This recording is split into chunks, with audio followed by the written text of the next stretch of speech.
England జట్ల మధ్య జరుగుతున్న ఆఖరి టెస్టు సైతం రసవత్తరంగా సాగుతోంది. బౌలర్లు హవా చూపిన రెండో రోజు ఆటలు ఏకంగా 15 వికెట్లు నేలకూలడం విశేషం.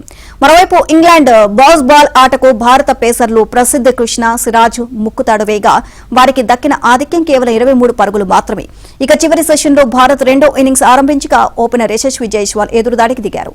దీంతో శుక్రవారం వెలుతురు లేమితో ఆట ముగిసే సమయానికి 18 ఓవర్లలో 75 పరుగులు 2 వికెట్లతో నిలిచింది. ప్రస్తుతం 52 పరుగుల ఆధిక్యంలో ఉన్న భారత్ కు మూడో రోజు ఆట అత్యంత కీలకం కానుంది.